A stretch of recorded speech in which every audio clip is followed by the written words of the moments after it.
अस्सलाम वालेकुम दोस्तों, आप यूट्यूब चैनल देख रहे हैं। मेरा नाम ख्वाजा समीर है। हेरिटेज ऑफ सियालकोट के एक और एपिसोड में खुशामदीद। आज आपको विज़िट करवाएंगे सियालकोट की एक बहुत बड़ी फैक्ट्री अशरफ इंडस्ट्रीज़ का। इनका खासा है ये जूडो कराटे के सूट्स बना के पूरी दुनिया में भेजते हैं। 54 साल पुरानी इस फैक्ट्री ने अपना आगाज़ कैसे किया और आज माशाल्लाह शोहरत की किन बुलंदियों पर ये खड़ी है, ये अपना काम कैसे करते हैं और इसके साथ साथ फैक्ट्री का मुकम्मल विज़िट और इनके ऑपरेशन मैनेजर के साथ भी आपकी एक मुलाकात करवाई जाएगी।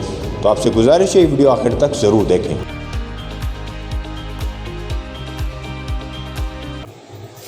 अस्सलाम वालेकुम साद भाई, कैसे हैं आप? अपना मुकम्मल तारुफ तो करिएगा। जी वालेकुम सलाम अल्हम्दुलिल्लाह।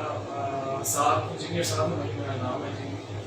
बेसिकली माय क्वालिफिकेशन है computer systems engineer. I have done my graduation from Mehdi university Islamabad probably around 2006. उसके बाद I have done some system certifications as well. उस टाइम पे मेरा एम था जी कंप्यूटर नेटवर्क्स को अडॉप्ट करने का फुल फ्लैश, लेकिन बस हो गया था अभी कुछ सोचा था आपने कुछ सोचा, तो बस वो कंप्यूटर नेटवर्क्स से स्विच होते होते ultimately I am into business field और एक्सपोर्ट्स में अब माशाल्लाह। सो this is my brief intro. तो साद भाई माशाल्लाह बताएं, अशरफ इंडस्ट्रीज नाम कैसे शुरू हुआ फैक्ट्री का? अशरफ इंडस्ट्रीज जी बेसिकली जो कोर फाउंडर है हमारे इंस्टीट्यूशन के हाजी मोहम्मद अशरफ उकर मरहूम साहब, उन्होंने इसकी बुनियाद रखी थी और उनके नाम पे ये अशरफ इंडस्ट्रीज जो है वो एक आइकॉन बना इसमें। माशाल्लाह। तो अभी आपका क्या डेजिग्नेशन है? I am serving as manager operations in this organisation. तो माशाल्लाह इस इंस्टीट्यूट को कितनी देर हो गई स्टार्ट हुए? हमारा ये जो इदारा है अल्हम्दुलिल्लाह इसकी संग बुनियाद रखी गई थी 1969 में जी।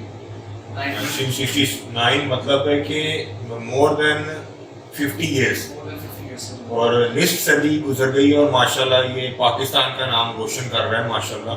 तो साथ भाई थोड़ा सा माशाल्लाह आपको अपना पता होगा कि कितनी देर स्ट्रगल करनी पड़ी थी जब अंकल ने इसको संगे बुनियाद रखा और दोबारा से इसको ऊपर लाने के लिए कितनी देर स्ट्रगल की हुई है? ये बड़ा टेक्निकल क्वेश्चन है जी। आपको पता ही है कोई भी चीज़ जो है डे वन से बके पे ठीक तो नहीं होती, स्पेशली जो कोर फाउंडर्स होते हैं उन्होंने बहुत ज़्यादा स्ट्रगल्स की हैं और अर्ली 70s में, लेट 60s अर्ली 70s में तो काफ़ी ज़्यादा स्ट्रगल थी क्योंकि कम्युनिकेशन सिस्टम इतने मतलब एक्सेस मार्केट्स में, टारगेट मार्केट्स में access was not so easy जो कि आजकल ड्यू टू इंटरनेट हमारे पास है।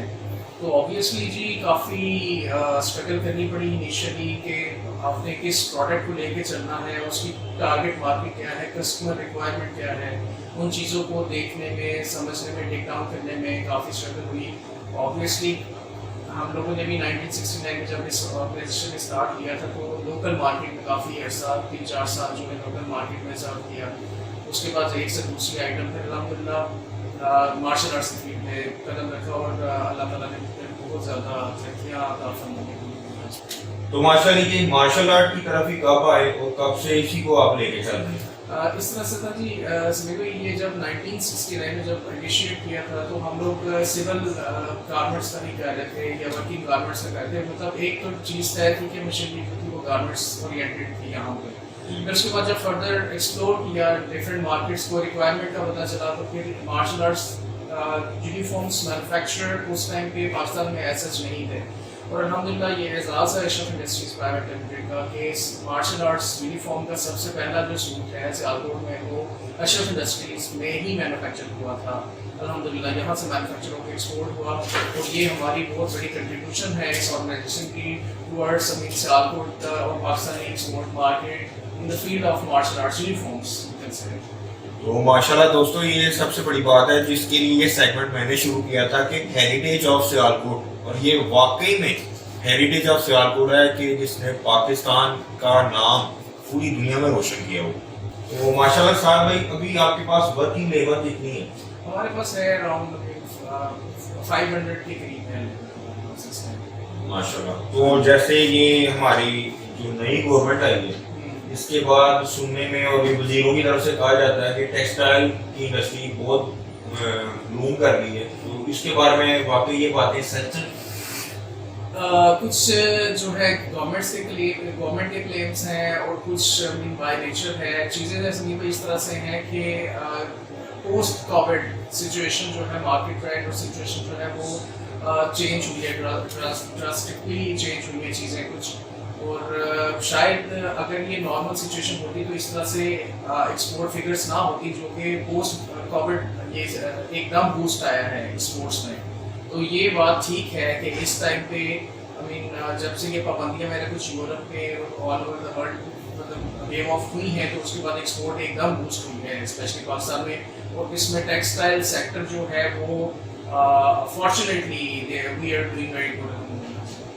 माशाल्लाह बेसिक चीज जो है कि पाकिस्तान का इमेज भी आप समझते हैं कि बाहर बेहतर हुआ है। पाकिस्तान का इमेज डेफिनेटली बाहर बेहतर हुआ है। वो इस सिनेरियो में कि जी बाहर जो यूरोपियन मार्केट है, जो कस्टमर्स हैं, जो बायर्स हैं, वो काफ़ी कीन है थे और परेशान थे कि उनको सप्लाईज नहीं आ रही थी। और पाकिस्तानी जो इंडस्ट्री है हमारी सियालकोट की, स्पेशली अगर मैं बात करूँ, हमारी इंडस्ट्री ने इसको किसी भी तरह से बेशक अपनी जेब से करके ओवर टाइम्स लगा के या लेबर को मैनेज करके कस्टमर की रिक्वायरमेंट्स को काफ़ी हद तक फुलफिल करने की कोशिश की है। अल्टीमेटली यही बात होगी समीर भाई, as far as your buyer is satisfied with you तो डेफिनेटली हमारी it will directly impact your export graph elevation इंशाल्लाह। So this is the snap. माशाल्लाह, तो मेहनत तो काफ़ी ज़्यादा है ही, मगर कोविड की वजह से जो एक्स्ट्रा मेहनत करनी पड़ी है उसमें भी पाकिस्तानियों का कोई सानी नहीं है। उन्होंने अपने ऑर्डर्स वक्त पे पूरे करने की पूरी कोशिशें की हैं। ये अल्हम्दुलिल्लाह हमारे लिए एक बहुत बड़ा एहसास है। बिल्कुल। और इसमें एक चीज़ मैं यहाँ पे ऐड करना चाहूँगा कि कोविड की सिचुएशन में सियालकोट की इंडस्ट्रीज को मैं ज़रूर पेश करूँगा कि जिन्होंने अपनी लेबर को रिटेन रखा। काम काफ़ी 3-4 माह काम बंद रहा पूरी इंडस्ट्री में, उसके बावजूद उन्होंने अपनी लेबर को ऑन बोर्ड रखा। उस अरसे में 2020 में सुनने में ये भी आ रहा था कि जो इंडिया है और बांग्लादेश है, उन्होंने अपनी काफ़ी लेबर निकाली। जब निकाली एकदम काम आया, उसके बाद वो लेबर को ऑन बोर्ड नहीं कर सके, लेबर दायमा निकल गई, जिसकी वजह से फिर उन्हें बाद में प्रोडक्शन एक्सपोर्ट में काफ़ी मसाइल हुए। तो जो बेसिकली मैंने देखा था, मैं अपनी ऑब्जर्वेशन बताऊं कि इंडिया और बांग्लादेश का ये हाल था कि उन्होंने लॉकडाउन इस सतह के लगाए कि लोग घर से बाहर तक नहीं थे निकल सकते, फैक्ट्री में क्या जाना था। मगर पाकिस्तान के जितने भी एक्सपोर्टर्स नजर आते हैं, जिनसे मेरे राब्ते हैं, उन्होंने माशाल्लाह जैसे साथ भाई बता रहे हैं, उन्होंने बहुत अच्छा मैनेज किया और इसी वजह से पाकिस्तान की एक्सपोर्ट माशाल्लाह बहुत ज़्यादा बूस्ट कर ली। तो साथ भाई इस सेक्टर में अभी तक जो जाहिर है जहाँ पे नफा होता है नुकसान भी होता है, तो क्या हर्डल्स पेश आती हैं आपको? हर्डल्स काफ़ी पेश आती हैं। अगर तो आपने एक फेयर बिजनेस करना है तो उसमें हर्डल्स आती हैं। ऑनेस्ट और फेयर बिजनेस में हर्डल्स आती हैं क्योंकि ये सारा कपड़े का काम है।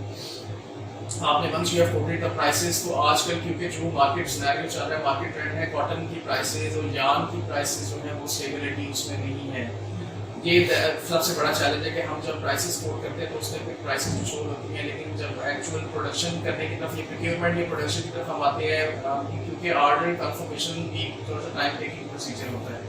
एक माह के अंदर भी कॉटन यार्न प्राइसेस, फैब्रिक की प्राइसेस जो है वो काफ़ी फ्लक्चुएशन होती है उसमें। तो this is the major challenge. और उसके बाद ये है कि आपकी कस्टमर सेटिस्फैक्शन जो है that is also major one of the major challenges which we have to follow and which we have to target कि हमारे कस्टमर भी हमसे खुश रहे।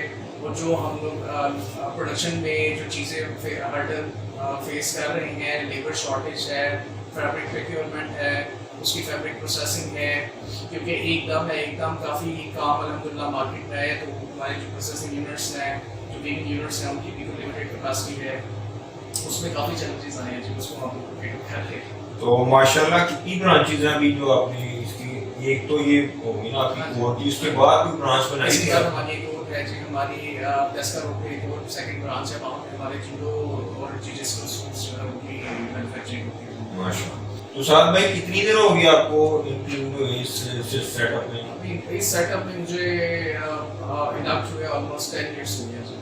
माशाल्लाह। तो 10 ईयर पहले के कारोबारी हालात और अभी की कारोबारी हालात में क्या फर्क देखते हैं? कारोबारी हालात जी डे बाय डे काफ़ी बेहतर भी होते जा रहे हैं और काफ़ी चैलेंजिंग भी होते जा रहे हैं। ईज ऑफ डूइंग बिजनेस जो है वो भी काफ़ी टफ हो रही है। कुछ गवर्नमेंट पॉलिसीज हैं, कुछ महंगाई के भी एलिमेंट्स हैं, सारी चीज़ें हैं, लेकिन उसके बावजूद जो है ये कुछ अलग का भी निज़ाम है कि एक्सपोर्ट्स भी माशाल्लाह चल रही है सारी चीज़ें। लेकिन ये है कि अब इसमें जो इनोवेशंस जो हैं, इनोवेशंस काफ़ी आ रही हैं डे बाय डे जो है ना। It's not only a traditional sort of business right now. काफ़ी इनोवेशन जो है वो हमारे बिजनेस में आई है। तो साथ भाई बेसिक चीज जो है कि यहाँ पे लोगों ने बिजनेस करना होता है तो कहते हैं हमारे पास कैपिटल नहीं है, पर अगर जिनके पास कैपिटल है अभी उनको आप क्या मशवरा देना चाहते हैं, कैसे कारोबार शुरू कर सकते हैं? देखिए जी, कारोबार शुरू करने के लिए सबसे पहली चीज़ कैपिटल नहीं होता। सबसे पहली चीज़ होती है कि आपकी टेक्निकल, आपको उसकी नॉलेज कितनी है, आपने जो प्रोडक्ट सिलेक्शन है, आपकी product selection should be I mean wise decision which you have to take at a very basic step. सबसे पहले आप अपनी जो एक लाइन है उसको लाइन को देखें, आप कौन सी लाइन को पिक आउट करना चाह रहे हैं, कौन सी स्पेसिफिक प्रोडक्ट को लेके चलना चाह रहे हैं, उसकी टेक्निकलिटीज़। उसके बाद आप उसके टारगेट मार्केट को एक्सप्लोर करें कि उसकी टारगेट मार्केट कौन सी होगी, आप उसको सेल कहाँ पे जाके करेंगे, वहाँ की आपकी कस्टमर रिक्वायरमेंट क्या होगी, उस कस्टमर रिक्वायरमेंट को आया आप यहाँ पे लोकली फुलफिल कर सकते हैं। वाइल प्रोडक्शन ये तो नहीं है कि आप सिर्फ सैम्पल की हद तक रहेंगे या ट्रायल ऑर्डर की हद तक, जब बल्क में ऑर्डर आता है आप उस अपने कस्टमर की रिक्वायरमेंट्स को मीट कर सकेंगे।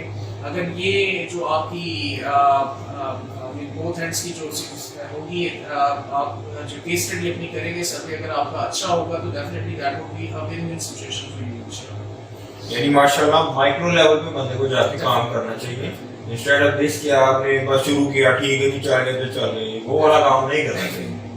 ये बहुत बड़ी सीख है हमारे लिए और उन लोगों के लिए जिनके हाथ में पैसा तो है मगर स्किल और इनोवेशन नहीं है। सबसे पहले अपने आप को ट्रेन करें, क्योंकि ये एक स्टेप का काम नहीं, इसमें स्टेप बाय स्टेप जाके आपको लर्निंग आती है और आप अपने आप को दिन ब दिन बेहतर बनाते जाते हैं। तो साथ भाई आपकी माशाल्लाह जो सेटअप है इसकी कितनी वर्थ है अभी आप समझते हैं? हमारे जो टेक्सटाइल सेक्टर के अंदर अगर स्पेसिफिकली देखा जाए, मार्शल आर्ट्स यूनिफॉर्म्स की जो रेंज है उसमें काफ़ी लोग इंडक्ट हो भी रहे हैं, काफ़ी नई ऑर्गेनाइजेशंस आ रही हैं और डेफिनेटली कहते हैं ना कि there is always a room for I mean quality products. तो अगर कोई भी इसमें स्टेपिंग करना चाह रहा है इस फील्ड में तो डेफिनेटली स्टेपिंग किया जा सकता है, क्योंकि बाहर भी हमारे जो कस्टमर्स हैं उनकी काफ़ी हद तक रिक्वायरमेंट्स हैं जो कि अभी करंट सिनेरियो में भी फुलफिल नहीं हो रही due to short of labor या man or you can say or due to somehow।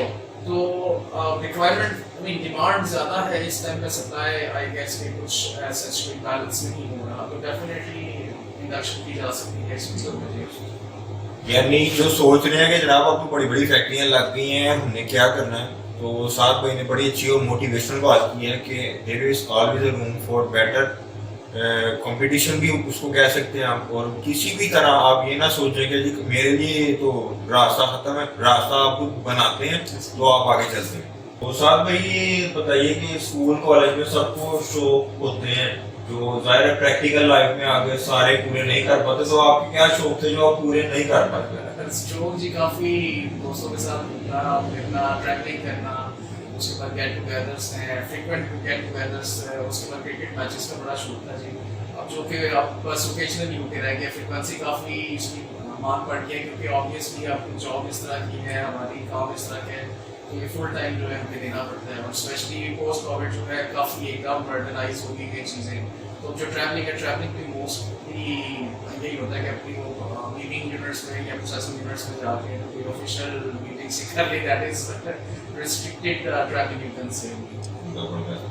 कि जो चाइल्ड लेबर वाला मामला पहले चलता था कि मैंने जो देखा, मुझे भी प्रैक्टिकल लाइफ में 16-17 साल हो गए कि जो बच्चा नहीं था पढ़ता उसको उसका वालिद साथ लेके आता था, काम करवाता था और वो अगले 5-6 साल में अच्छा भला उस्ताद बन जाता था उस काम का। तो उस वजह से भी आप समझते हैं कि लेबर की कमी हो गई है? नहीं, लेबर की कमी नहीं, हम लोगों ने कभी भी, क्योंकि आजकल अगर आप देखें तो mostly almost I must say कि ऑलमोस्ट सारी फैक्ट्रीज जो है जो कि ब्रांड्स के साथ काम कर रही हैं या अच्छे लेवल पे एक्सपोर्ट्स कर रही हैं, उनके कस्टमर्स ने उनको बाउंड किया हुआ है सोशल कंप्लायंसेस ऑडिट्स की तरफ। और सोशल कंप्लायंस ऑडिट का जो की फैक्टर है that is to prohibit child labour. तो चाइल्ड लेबर को आजकल हर ऑर्गेनाइजेशन जो है वो ऑलमोस्ट उसको डिस्करेज ही करती है, इनकरेज नहीं करती। लेकिन बात सर वही होती है ना, नीयत की बात होती है, नीयत की बात होती है। उसमें स्किल्ड लेबर आप कह सकते हैं कि पहले ज़मानों में शायद इसी तरह ही होता था, बचपन से लेके काम करते थे तो आहिस्ता आहिस्ता मतलब मिड एज में पहुँचते बंदा काफ़ी ट्रेन हो गया था। अब क्योंकि चाइल्ड लेबर जब से ममनू करार दी गई है उसके बाद से 18-20 साल के बाद जो है वो बंदा इंडक्ट होता है, तो थोड़ा सा फैक्टर वो है उसमें, थोड़ा सा फैक्टर ये कहा जा सकता है कि स्केल्ड नहीं है। लेकिन सर यहाँ पे जिस तरह से ये टैफ्टा है, इस तरह के इंस्टीट्यूशंस जो हैं जो कि वोकेशनल ट्रेनिंग इंस्टीट्यूशंस कहलाते हैं, इनकी तरफ अगर फोकस किया जाए, यहाँ पे इस तरह के कोर्सेज करवाए जाए, तो मैं नहीं समझता कि इस चीज़ को हम लोग ओवरकम कर सकें, जरूर कर सकेंगे। बिल्कुल, बहुत अच्छी बात की है। तो मेरे जवानों के लिए एक बहुत बड़ा सीख है कि आप अपना टाइम मोबाइल और गेम्स वगैरह में ज़ाया ना करें। इंस्टीट्यूशंस हैं सियालकोट में भी, वो बहुत अच्छी, यहाँ पे आप लर्निंग कर सकते हैं, मगर आपको अपने लिए खुद टाइम निकालना होगा। इंस्टेड ऑफ दिस के आपके वालिदैन या आपके दोस्त यार आपको कहे कि यार कोई काम कर लें जाके, तो आप अपने ऊपर भी ध्यान रखें। तो साथ भाई आपका बहुत बहुत शुक्रिया, आपने अपने कीमती शेड्यूल में से वक्त दिया। तो मैं दुआ करूंगा कि माशाल्लाह आप और ज़्यादा सक्सेसफुल रहें। आपके टाइम देने का बहुत बहुत शुक्रिया। आपके आने का बहुत बहुत शुक्रिया, थैंक यू। तो ये थी दोस्तों अशरफ इंडस्ट्रीज, और मैं उम्मीद करता हूँ कि ये हेरिटेज ऑफ सियालकोट का ये एपिसोड आपको बहुत पसंद आया होगा। अपने राय का इजहार कमेंट सेक्शन में जरूर करें, और आप सियालकोट की किस फैक्ट्री के बारे में नेक्स्ट व्लॉग देखना चाहते हैं, अपनी राय का इजहार करके मुझे जरूर बताएं। Love you 3000। Allah Hafiz.